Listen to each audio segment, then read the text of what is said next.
So guys, what you're looking at, ladies, what you're looking at here is kind of one of the rare moments in this class where I take a look at a presidential primary.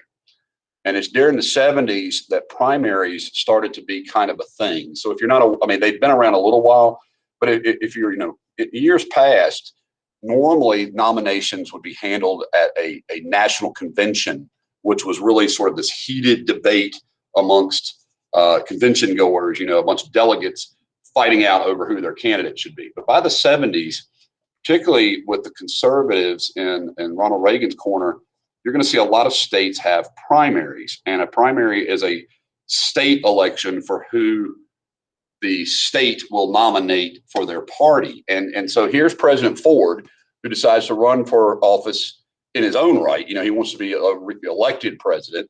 And he gets a challenger in the form of former Governor Ronald Reagan.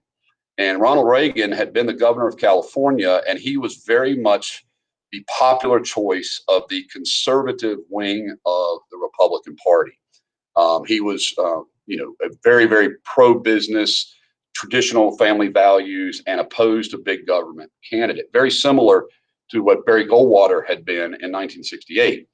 And so you can see it was a fairly close primary. It really came down to just a handful of delegates that had already been sort of committed in the East. And so in the end, President Ford will be the Republican Party's nominee. Now, I want you to pay attention to the guy over his shoulder. This is Governor Nelson Rockefeller of New York, who will be his vice president. And Ford, a vice presidential candidate, I should say, Ford and Rockefeller will be the ticket. But if you know anything about Rockefeller, he's literally the source of the term Rockefeller Republican. So these are the more liberal Republicans who have advocated for social spending and for détente, which is like getting along with the Soviet Union. And so what Reagan here embodies, and I don't think I have to tell you guys, he's going to win the election in 4 years. He's going to become president in 1980.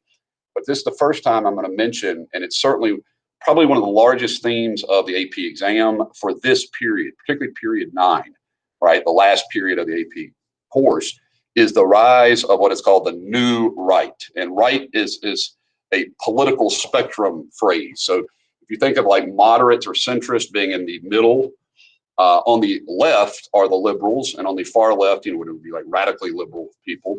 And on the right are the conservatives of the political spectrum, dating back to like the French Revolution.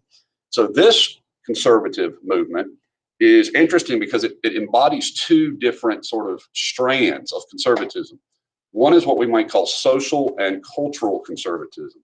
So it's like a backlash to to the idea of abortion and to gay rights, so to speak, or to the decline of the family, the traditional family. And it's really in opposition to the culture of the 1960s and 70s, which was perceived as a culture of hedonism and the type of individuality that diminishes the institutions of society, like church, particularly Supreme Court rulings. So this was the modern conservative social idea of the new right. And then it also was opposed to big government as it saw it, a big government intrusion into the lives of its citizens. And so while Ford doesn't embody the new right, Reagan does. And so if you didn't get it in 68 when Goldwater got destroyed, by now it is very much sort of the movement called movement conservatism or new right is on the rise. And you can see by Reagan showing against the president that it's coming on fast. And interestingly enough, we're going to learn more about this, of course, when Ronald Reagan gets elected. But at the same time that President Ford is president in the United States, Margaret Thatcher will emerge in Great Britain, who was very much like this. She was conservative. She was deeply conservative, family value, traditional values, so to speak, and very hawkish on military issues. So that means like tough on, the Soviet Union, tough on building up the military. And these are these free market capitalists, the people who believe that the more you deregulate businesses, the more they're going to make money. The more successful they'll be, and thus the better they'll be for society. So the new right is going to become the right, so to speak, the conservative Republican side of the political spectrum by the 80s. as well as the conservative movement, the Tory movement in Britain. So no Margaret Thatcher and of course Ronald Reagan. There are other intellectuals, and I've already mentioned Friedman, the free market capitalists. So interestingly enough, the Democrats nominate what we would have historically considered a dark horse, somebody who you would not have thought would have been the candidate for president. And the reason is because he is very conservative too. His name is Jimmy Carter. Obviously, that in and of itself sounds unusual for a president to be named Jimmy. His actual name is James Earl Carter, but he went by, everybody called him Jimmy. And he was from a rural part of Georgia. And he went, he went to Georgia Tech, and then he went to the Naval Academy and became a nuclear submarine captain. Okay. So he was, a very, very bright man, brilliant man, really. And then when he was out of the Navy, he owned a peanut farm. He grew a big peanut farm there in upstate Georgia. And while he was doing that, he got elected to the Georgia Senate. And then in the 70s, he got elected to the government of the governor of Georgia as a guy who was squeaky clean and would come in and reduce government. So here was this Democrat who was an outsider, and he ran in 1976 as an outsider who said very famously, he was quoted saying, "I will never lie to you, the American people." So if you're thinking about in 76, Carter is going to be a non-Washington guy. And of course, Gerald Ford had been in Congress for years, and he'd been vice president, and he was very much associated with Nixon. So Jimmy Carter, ironically, the Democrats are going to run as a sort of the anti-government party in this, or certainly anti-Watergate. And here you can see a campaign button from 76, which was, remember Watergate, vote Carter. Here you can see several signs. Here's his vice presidential candidate, who was a senator from Minnesota, Walter Mondale.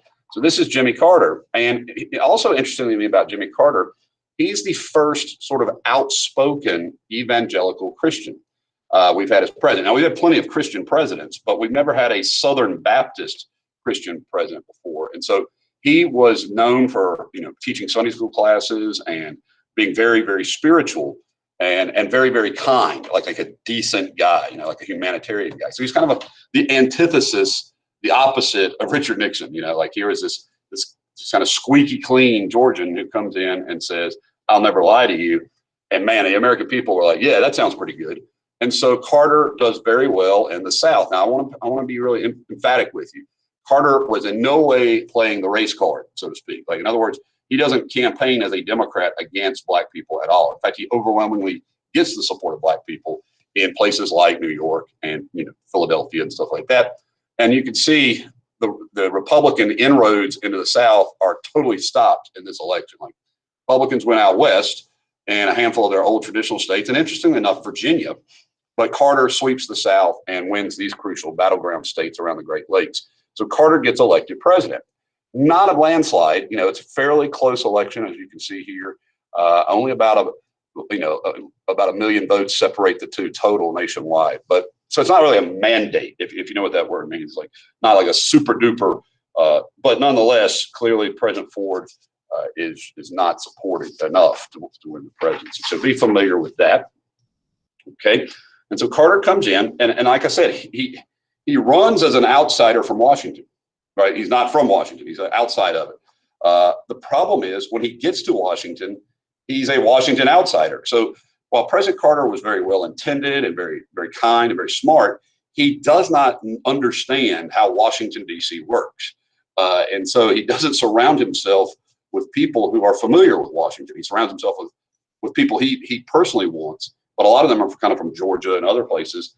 And so he is not going to know how to work with Congress well. And if you don't know how to work with Congress, you're not going to do so well. So he is going to be able to get some things accomplished. Jimmy Carter was not completely a failure as a president, as some people would make you think. So here are some of his successes. Most people would consider these a success. He got 2 new cabinet agencies created, and energy will be his biggest dilemma. The nation's energy dependency and the energy crisis that we're going through in the 70s. I mean by that, oil. As a sort of a kind act to put a final exclamation point on the Vietnam War, he gives a blanket pardon to everyone who avoided the draft. Like, if you went to Canada to avoid the draft, you were now a felon. And so he pardons all the we call them draft dodgers, or people who evaded the draft, and so they can come back to America or they can come out of hiding. He's very, very pro-conservationist. And so what's interesting to me about Jimmy Carter was more energy conservationist and vocal as president than even President Obama. All right, so this was 50 years ago, and he is just hammering away on, we need solar, we need to come up with alternative energy, we got to find different ways to get off our Middle Eastern oil dependency, and that's going to be like his big message, and it's going to fall completely flat. It's just not going to work. Another thing he's going to do, which these cartoonists depict President Theodore Roosevelt as saying, he gave away what? They gave what away? And hopping up. So President Carter signs a treaty to return the Panama Canal back to Panamanian control, which means from now on, or actually, the 21st century on, the Panama Canal would be operated, and the proceeds would go to the country of Panama and not to the United States. So there's TR saying, what in the world? So I talked about Carter being like a decent person, and I really mean that. Like, he wanted to use the office of the presidency to promote reform of abuse, like places where people were being harmed, and we call, like humanitarian need. So he particularly focuses his interest at the time in Africa. And this is his UN ambassador right here, Ambassador Young, Andrew Young. He's going to talk about apartheid in South Africa, the racist segregated system there. And he's going to really try to promote Christian / decency values around the world, which was kind of like, a laudable goal. But America was really reeling economically, reeling and hurting economically. And so this doesn't fit that at all. Now, by far, Carter's greatest accomplishment, and this is the one you definitely want to know for President Carter. I mean, you should probably know all of this stuff, but if you remember back to the history of Israel, Israel was born in 1948. They declared their independence, and they were attacked in 48 by all their neighbors, particularly Egypt and Syria, okay? And then in the 50s, they had the Suez Crisis, where Israel fought Egypt, okay? And then in 73, you had the Yom Kippur War, where Israel fought Egypt. So it was very clear that Israel's like great rival and military threat was Egypt. And what was particularly noteworthy about that is that when Israel declared its independence, no Arab country said they accepted that. Like, no Arab country said, you are a country. We call that recognition, right? So no one in the Arab world had recognized Israel. And Jimmy Carter will bring the president of Egypt. This is the guy who started the Yom Kippur War, right? And the new prime minister of Israel, Menachem Begin, that's how you pronounce that name, Begin, it's like begin. He's going to bring these two men to the United States. And he's basically going to lock them in a cabin at Camp David. You guys remember Camp David is where Khrushchev and Eisenhower hung out, that retreat up in Maryland. And he's going to bring these two men together, and they're going to hammer it out, what are called the Camp David Accords. And Egypt will formally recognize Israel. In other words, Egypt will say, yes, Israel has a right of existence. Israel is a country. And Israel returned territory it had seized from Egypt. And this is a absolutely huge moment. It's like the first Arab country in the world to say Israel can be a country. Sadat will be assassinated for this. An Egyptian will shoot this guy later, the man on the left, for being a part of this agreement. But it's a very important step. And of course, these guys are going to be later awarded the Nobel Peace Prize. So be aware of that for sure. The Camp David Accords. It's interesting to me that today news is literally in the news today and yesterday about Israel and Hamas. And Hamas is a Palestinian group that are fighting Israel because of Israel's policies over the Palestinians in that country. And so this stuff is really, really relevant as in today. And what is obviously going to be the most problematic issue for President Carter. So the thing that is going to overshadow his whole presidency for over a year, 444 days. So you may remember back in 1953, I'm sure you don't remember 1953, but you may remember when that chapter was going on that the CIA backed the overthrow of the elected leader of Iran because that guy was too socialistic, too leftist. And they had installed in his place a guy named Shah Reza Pahlavi, the Shah. And the Shah was a dictator. The Shah was anti uh, anti-Islamic, really, in some respect. Like, in other words, he was the absolute opposite of a religious fundamentalist. He was a secular, worldly kind of guy, and the Iranian religious people really hated that. Plus, he was very much pro-American, and so he's going to come to America for surgery. I forget what kind of surgery it is, some kind of surgery. And while he's in this country, his government is overthrown in a coup d'état, a revolution, in fact. And it's a revolution led by, among others, Iranian students. You know, so you're talking about young people. They storm the Capitol and they seize the buildings, and they storm the U.S. embassy in Tehran. The capital, city had an American embassy in it, and they capture the American embassy workers, a whole bunch of them, and hold them hostage. Okay. And the guy who emerges as the leader of this radical Islamic revolution is named the Ayatollah Khomeini. The Ayatollah Khomeini. And I'll never forget being a kid back then. I went to, I think it was like Myrtle Beach. And you got to keep in mind, I was like 8 years old. And there was a shop on Myrtle Beach that was selling T-shirts.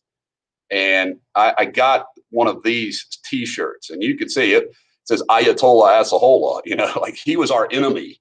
And my mom wouldn't let me wear it. Like, wouldn't let me have it out in public. So here I am telling you guys about it now. This guy was a religious sort of extremist who was going to oppose religious law, and did. And today Iran is under the religious law of these clerics. That's what you call it. He's like the high priest of Shia Muslim or Shia Islam. So this is going to happen. And so every day or every night, you turn on the news and they would say it's the 184th day since Americans were captured in Iran. So 214th day was since Iran, and that really, each day it seemed President Carter wasn't able to do anything about that, and that made him seem very weak. All right. At the same time, it became apparent under President Carter that the Soviets were using Cuban soldiers to help back communist revolutions in southern and southwestern Africa, in the Congo and in Angola. And so now that, if you think about detente means we're getting along, right? But if the Soviets are trying to basically send communism secretly into Africa by the way of Cuba, then that really upsets us. A lot of Americans get angry about this. President Carter gets upset about this, obviously, and so we're going to secretly, or CIA is going to aid the anti-communists here against the Cuban-backed African communists in Angola. And so that's going on. Don't forget the Cold War is still happening, and so the thing, it's really two things that are going to, I think, spell the end for President Carter. Now, this is one of them. This hostage crisis very quickly eclipses his success of this. So once this happens, any kind of goodwill he'd earned kind of flies away. And this is the most important thing I think that you can remember about President Carter, is that to quote another person in history talking to President Clinton, he said, "It's the economy, stupid." And President Carter and Congress couldn't seem to solve the problem of inflation. So here you can see it's what we call double dip inflation. So the inflation went down for a little bit when Carter got elected, and because he was going to reduce federal spending. What's ironic about Carter is he's going to cut taxes and cut spending. So he doesn't act like a drunken sailor spending money, But unfortunately, the federal budgets are far too high. And so inflation is going to re-soar all the way up to here. You can see it's almost at 14%.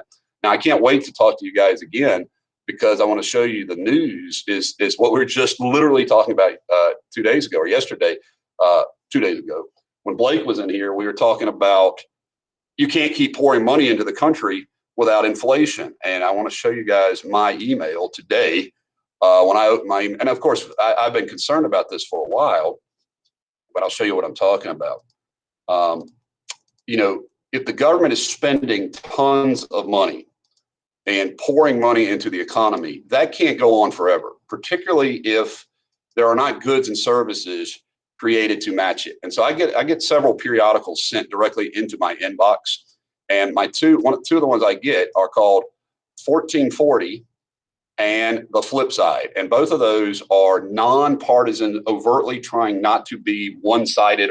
So the beauty of Flip Side is it literally presents both sides, right? And look at this. the CPI, the Consumer Price Index, right? That's the measure of inflation, accelerated at its fastest pace in more than 12 years. So we just got the results of what inflation is doing, right? So the CPI has jumped dramatically. Now here's the right, that's conservatives, typically Republicans. The right worries that excessive government spending is driving inflation, which will be harder to control given current levels of national debt. Now, I'm gonna be honest with you, the right has nothing to say, they have no leg to stand on about the national debt since they helped make it too. You know, both sides created it. But this is, when I talk about national debt, you're about to see the kind of stuff that can be really scary is if the government can't fix it, right? If they can't make the right cuts. So here you can see several conservative sites, Hot Air, National Review, more National Review, they're pretty conservative, and the Wall Street Journal. So these are conservative editors who are saying we can't keep spending $10 trillion in a year and not expect inflation. And I totally agree with that point. Now, from the left, which are the more liberal folks, the Democratic types, the left urges caution, arguing that some level of inflation is necessary, and there is little indication that will spiral out of control. So they're saying, yes, we recognize there's going to be some inflation because we're pumping money into the economy, but you know they're going to argue it's not nearly as bad a situation. And so here you see like the LA Times editorial board, the Washington Post, Bloomberg News there, and CNN. So my point to you guys to take away from this is we are now for the first time really in my adult life looking at serious potential inflation. And I absolutely remember inflation as a childhood. Like, you know, if you've ever wondered, like, why does Mr. Touart care about the national debt so much? And why does Mr. Touart care about like money? Because this is the kind of stuff that cripples the middle class. Okay, this is the kind of stuff that cripples. When you can't borrow money because interest rates go so high, then that means housing construction stops. That means new car loans end. College tuition becomes way more expensive for everybody. So we do not want inflation to kind of ever get back to these. So yeah, if you look at this is extraordinarily high, like almost 14%. Now, what that means is, and I do want to explain this, is that probably means, and you can see here, right during the 70s moving up, same time as here, right? 70s moving up, you're going to have to raise interest rates. That's what effective federal funds rates are. And I'm going to show you who does that in just a minute. The other big problem economically for the United States has to do with oil. Oil is something we were importing now by the billions of dollars a year. And what that was creating is what we call a trade deficit, meaning we were selling far less to other countries than we were borrowing. And as you can see, by 1976, all right, and there's 75, 76. From there on, we have never had a trade surplus. We have always been a net importer since the 1970s. And that means more American money is leaving than we are making good, like money coming in. And that's, you know, that's not healthy for the long-term success of a country, particularly because it's oil. And as you, again, straight out of the news, y'all, I don't know if y'all saw it the other day, but there were lines at the gas station to get gas, right? Well, that was because of the disruption of a key pipeline, right? Imagine if multiple, and that was done by cyber attack, by cyberware. But imagine now if Iran and Saudi Arabia and the Middle East cut off oil to America because of our relationship with Israel. Well, that's literally what they're going to do, you know, and that means you're going to have these terrible gas lines again. And I don't want to see that happen in your lifetime. So as I've pointed out, and I know it's kind of a beating a drum here, but it is during the 70s and 80s that you're going to start to see a national debt take off that we are never going to really recover from, I think. You know, and by that, I mean your generation is going to have to, and your kids' generation are going to have to pay for things that you absolutely had nothing to do with. You know, you didn't have anything to do with the Cold War. You didn't have anything to do with winning World War II. And yet now you're going to be stuck with the bill. And I think you're going to consider that an immoral injustice. And I'm going to be around probably to see it. And I think that's brutal. So Carter has this massive national debt. Thank you, Vietnam, Great Society, Nixon, you know, all LBJ, Nixon, all of those 60s and 70s spending is now going to kind of come home to roost. And here's a better way to look at it. So if you're looking here, here's like 70 to 90, right? You can see the big jump, 70 to 90. But if you're looking here, here's 70 to 90, right? So here's World War II. You've all heard of that. Here's where we're headed to be, right? So if we double GDP, that means like the amount of money you owe is more than twice the amount of money you make, right? And that means you're going to spend in the future all of your money paying for things you've already bought, and nothing new will be able to be purchased. And when we're talking about nothing new being able to be purchased, I'm talking about highways, I'm talking about new high schools or buildings, anything. I mean, anything at all that you can imagine the government spends money on. So this is the kind of stuff that people like me are what we now call deficit hawks.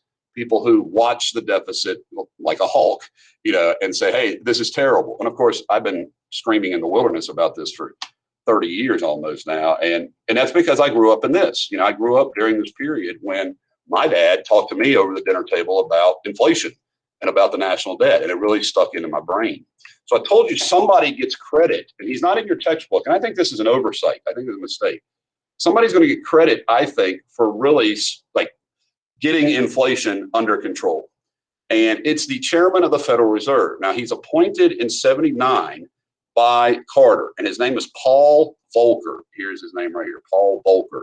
He's one of the most famous chairmen of the Federal. We have not mentioned by name a single federal chair so far, but his predecessor, a guy named Burns, Chairman Burns, was really picked by Nixon, and then Nixon told him, "Don't you dare mess with interest rates. Like we'll come after the Federal Reserve if you raise interest rates, because lower interest rates means we get to spend.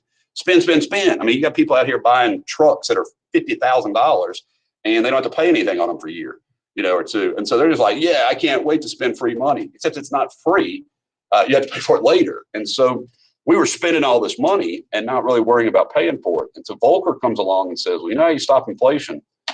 You take interest rates and you jack them up. You put them all the way up to 22%. And that's what he did. So when he raised interest rates to 22%, well, we had a recession. The economy went in the toilet, and he said, it's okay to be unpopular. He said, sometimes you have to be unpopular.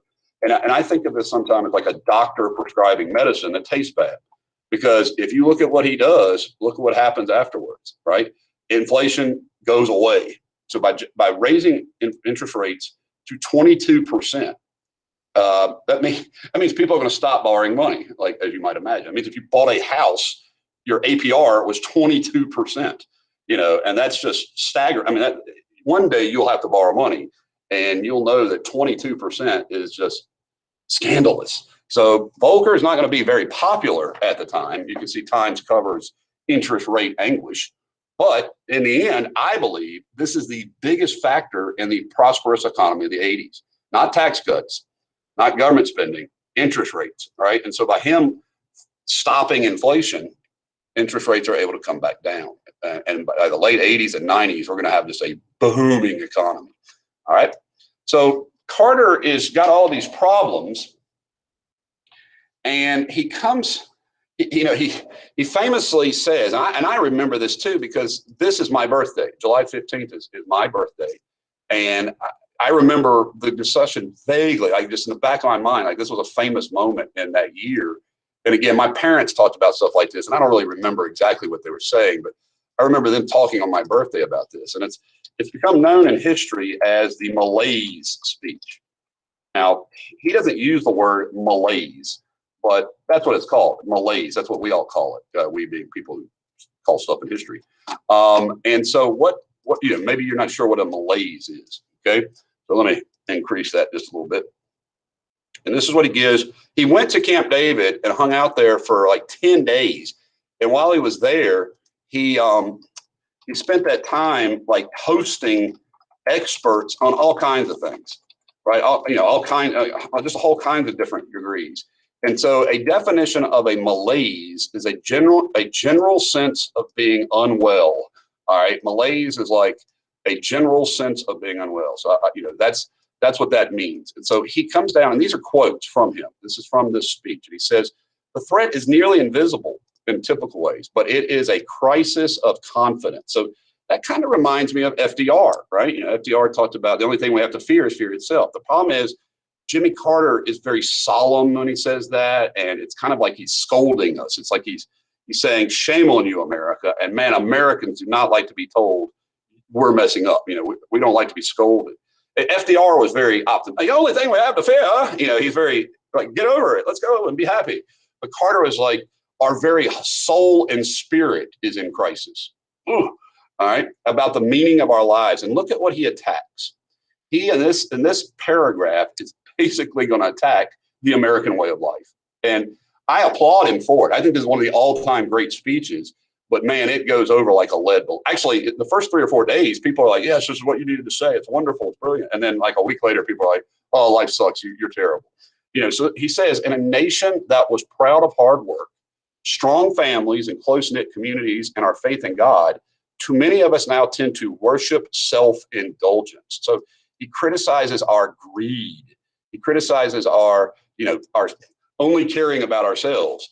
Human identity is no longer defined by what one does, but by what one owns. And that's consumer America all the way. And certainly the America of the 50s and 60s. But we've discovered that owning things and consuming things does not satisfy our longing for meaning. We've learned that piling up material goods cannot fill the emptiness of lives which have no confidence or purpose. Like I said, that was great. And he calls out for all of these energy sacrifices. So he's like, wear sweaters and turn your thermostat down, and talk about solar and talk about wind, and consider reducing oil. And it's really a great speech, but it's a downer. It's a real downer. And Americans are we're not in the mood to be scolded, and unfortunately, this won't get it done. Meanwhile, there are a lot of people, and I've already shown them to you once, so I want to show them to you again, that are becoming more and more popular. So they've been around since the 50s, but nobody had really been paying much attention to them because we had so much money and everybody was spending it freely. The government was spending it. But these are what become known as in history the neoconservatives, the new conservatives. And they're inspired by the free market thinkers like Milton Friedman. So these guys come along and they say, you know what, it's time to change the way our government works. We like democracy and we like fighting the Cold War, right? But we cannot stand the direction that the left is pulling America into. And by that, I mean soft on, like sympathetic to communists, like in terms of détente particularly.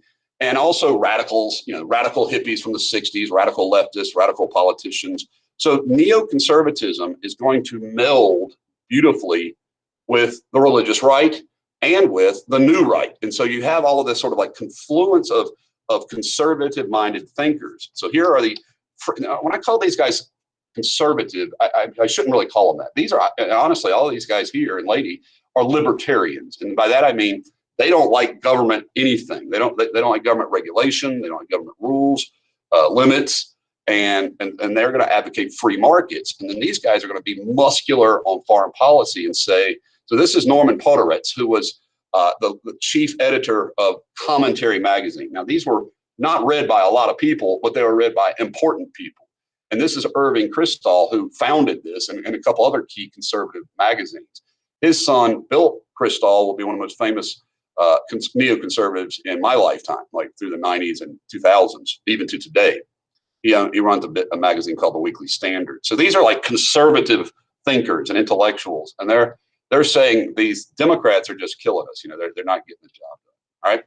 There's another thing here, and this is, if you go back to the beginning of the Republican Party, like all the way back to the beginning, so like think about that in your head, like 1854. Gosh, all right. What did they get founded for? Kansas, Nebraska. Well, that doesn't have anything to do with this.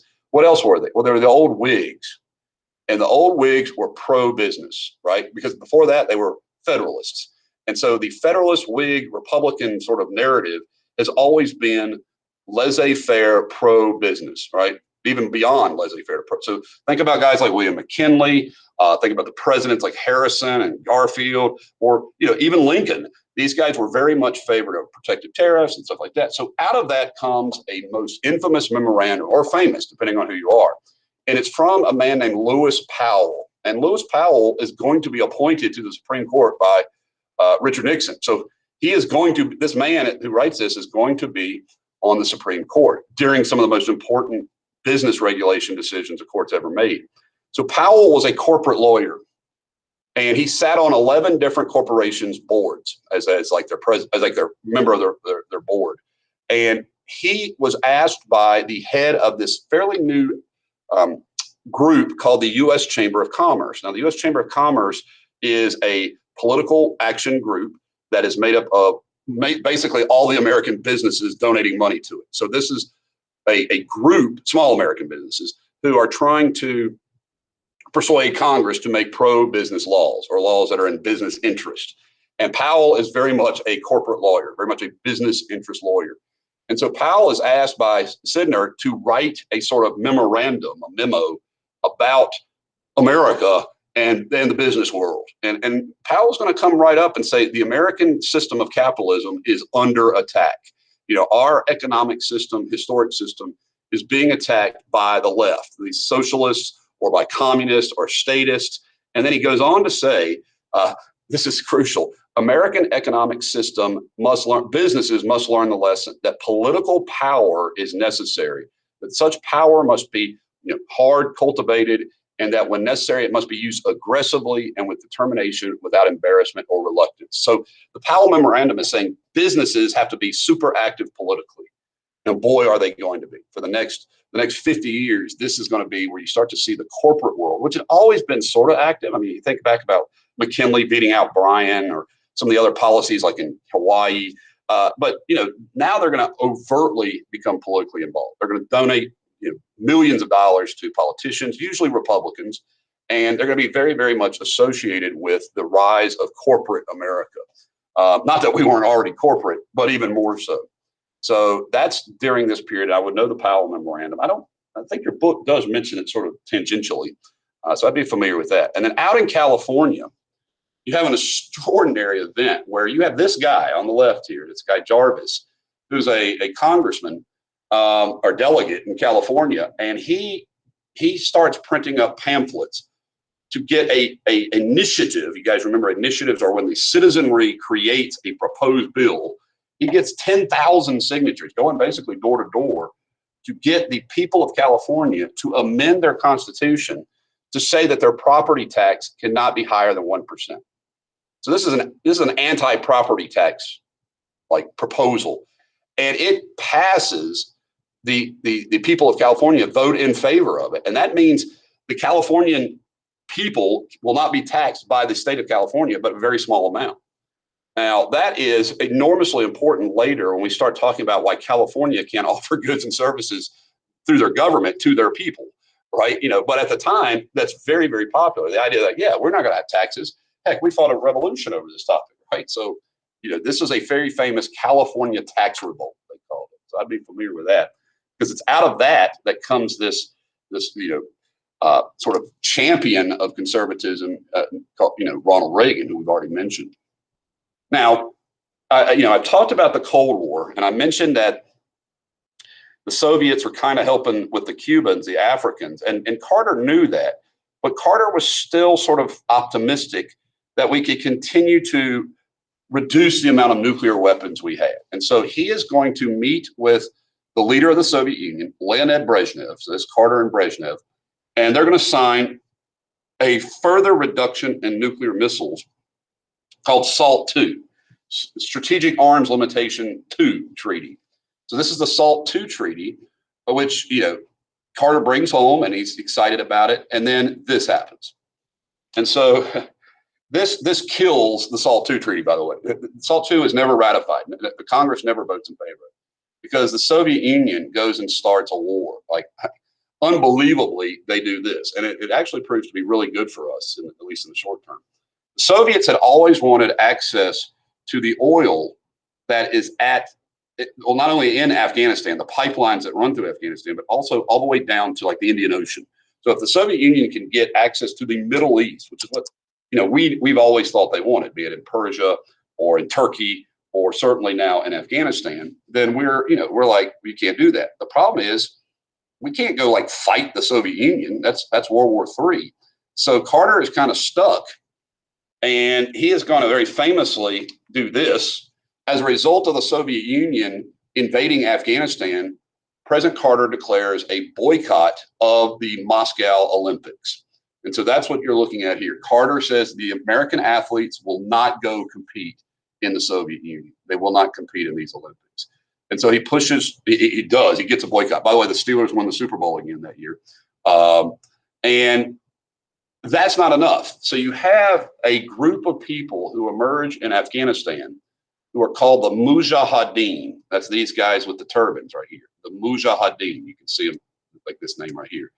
And the Mujahideen are Muslim freedom fighters. So the thing about this invasion is when the Soviet Union invades Afghanistan, they take over Kabul, and the Muslim people of Afghanistan are fully aware that the Soviet Union is atheistic, and these are devout Muslims who believe that, you know, if you're going to see the Soviets invade our country for oil, they're probably going to not allow us to be the awesome Muslims that we are. And so they're going to start fighting back against the Soviets. And this is one of the most remarkable wars in history.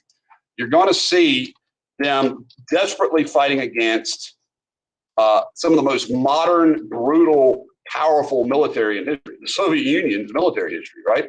So, I mean, their military, excuse me. So if you imagine the Soviet Union's military is what's being taken on by these guys riding around on horseback. Yeah, of course. So they're riding around on horseback and they're trying to fight the Soviet Union off. And so into that steps Tom Hanks, right? No, this guy is actually Tom Hanks plays a character in this cool movie. If you've ever seen it, you definitely should check it out. Named Charlie Wilson. And Charlie Wilson was actually an American congressman. All right, this is the real Charlie Wilson right here. And I'll show you. And what Charlie Wilson finds out about is that the Mujahideen need weapons. They need the stuff that can be used to take on the Soviet Union. So Charlie Wilson is going to work out an extraordinary. Let me show you first of all what's absolutely devastating these soldiers, these sort of freedom fighters. It's called the Hind helicopter, and it was an absolute death machine. When this thing came in, it would just obliterate the Afghan soldiers. And so these soldiers need to fight against this, but they don't have any method to fight it. And so Charlie Wilson's like, oh, I want to kill communists, but America can't be seen fighting the Soviet Union directly. That'd be World War III, right? We don't want to start a nuclear war over Afghanistan. So what he does is he gets shoulder-mounted rocket launchers, okay, from Egypt, smuggles them by paying. He gets the money to be funneled through Israel, of all places, and he gets these missiles to the Afghans. And so these guys are riding around on horseback, right, pulling rocket launchers around on their shoulders. And let me show you the Mujahideen with these things, because they are really amazing, because they're going to have enormous success. And if you saw the war is going to last for 10 years, right? So here's the Muj, some of the soldiers from the Muj walking around. And so these guys are Muslim extremists, so to speak, or we could call them Muslim freedom fighters, depending on which word you want to say. And we get them these rockets, and they start shooting these helicopters and blowing up Russians, which is exactly what America needs to do, the CIA. So in the end, the Soviet Union loses. They lose this 10-year struggle in Afghanistan. And if you don't know anything about the end of the Cold War comes the next year. So one of the things, it ends in 1989. So one of the things that really speeds up the end of the Cold War is the Afghan War, because the Soviet Union, this is their Vietnam, by the way. This is their Vietnam War, and it is a colossal failure for them. Now, I will point out one other thing, though, about the Mujahideen. A member of the Mujahideen, and this is where history comes back to haunt us, a member of the Mujahideen is this guy. If you don't recognize that fella, excuse me, that is Osama bin Laden. That is the man who ultimately will create Al-Qaeda. And see, the thing is that during this war, Muslims from all over the world will come to fight to help Afghanistan. So you had Muslims from Europe, you had Muslims from the Middle East. So bin Laden was from Saudi Arabia. His father was a billionaire. They made air conditioners for the Saudis. So talk about having a good job, like putting air conditioning in the Saudi desert. But his father runs a company called the Bin Laden Group. And UBL or Osama bin Laden is here and learning how to fight as a young man. And that's where he starts to develop sort of like secretive networks and connections. And if you know anything about recent history, the war in Afghanistan, which is hopefully going to come to an end this year, is because this guy used Afghanistan as a headquarters to attack us on 9/11. And unfortunately, and this is one of the great mistakes of history, and we can really screw up some what to me are like Captain Obvious moments. Charlie Wilson, Congressman Wilson, at the end of the war in '88, when the Soviets lose, he says, I just need a couple $100 million, which is a big number, but a couple million to build schools and roads in Afghanistan. And, everybody in Congress is like, we're not giving you any money to build schools and roads in Afghanistan. We got to build schools and roads in our district, right? And he's like, so you would give me billions of dollars to fund a war to overthrow, the Soviets here, but you won't give me millions to help them after the war's over. And that's Congress said, yeah, you're right. We're not going to give you a dime to help rebuild Afghanistan. So what emerges in the wake of this is a radical Islamic government called the Taliban. And so it's out of the Afghan war that the Taliban emerged. And they are battle tested. They have fought for a decade against the Soviet Union. And so when we invaded Afghanistan in 2001, we're going to try to overthrow the Taliban. And we do initially, but they come back. And unfortunately, that's where we are today. So we get this guy, and I'll come back and talk about him again when we do 9/11, of course. But again, history is always shaping today is always shaping tomorrow. Like what we do now is informing and influencing the next day. And, our actions here helped defeat the Soviet Union, but our lack of actions here certainly made it possible for this to happen. And man, that's unfortunate. So be aware that this is one of the major foreign policy events that prompts Carter, to boycott the Olympics. The Soviet Union has sort of smashed détente in the face. SALT II will never be ratified. That treaty will just die. It never becomes law. Now, I'm going to take you back here because remember, 79 was a really nasty year for President Carter, right? He gives his Malaise speech, but perhaps just as noteworthy, it's when this happens, right? It's when the American hostages were taken prisoner in Iran. So for 444 days, so from 79 till Inauguration Day, 1981, the Iranians are going to hold these people hostage. And they're mostly college students, these rebels, so-called. And here you can see President Carter does something he doesn't usually do. And he actually authorizes a United States Army covert action to try to rescue the American hostages in Tehran. And the choppers, this headline says planes, but they're actually helicopters. I thought about it after the fact. They are trying to, from Iraq, like fly into Iran, rescue the American hostages and leave. And they crash in the desert and everybody on board dies. So here you can see President Carter it looks to me like he's weeping or crying at the funeral for these servicemen. That's Vice President Mondale. And so for President Carter and for the American public, so I really want you to kind of think like our savings have evaporated. Our gas prices are astronomical. Interest rates are sky high. Afghanistan is in the midst of a terrible war. We boycotted the Olympics, which is a downer. And then now this seems helpless. And so America seemed to be like lost, like literally, like we and that's kind of what President Carter was saying. But unfortunately, President Carter didn't seem to, at least from the mind of the American public, deliver a solution. His solution was sort of sacrifice, like stop being so self-indulgent. But that's not very cheerleadery. And sometimes a president needs to have that role. And we'll certainly see this in 1980 when Ronald Reagan comes along and he's cheerfully optimistic, much like Franklin Roosevelt was. Carter is sort of down in the mouth. And, the sadness of it is that Carter was really a kind, decent person. In fact, he might have been the most decent person we've had as president in terms of background. I mean, he's a Sunday school teacher, literally to this day. I pulled this off of his website. You can go to Jimmy Carter's Baptist Sunday school class now, once a month. It's open to the public. He will go on and win the Nobel Peace Prize for his work with Habitat for Humanity. And so he's probably the greatest ex-president we've ever had. But his presidency was a colossal failure. And that's with this major exception. I would definitely consider this a huge moment, because you don't get to where we're, today having multiple Arab countries recognizing Israel if you don't get Camp David. But without that, he really has very few other successes to draw on. And so President Carter is going to be the first one-term elected president since Herbert Hoover. He's not going to be reelected, and Reagan is going to just come into a resounding victory. So I'm going to stop with Carter for today, mainly because that's all I wanted to present today. And then we will do some playing around afterward.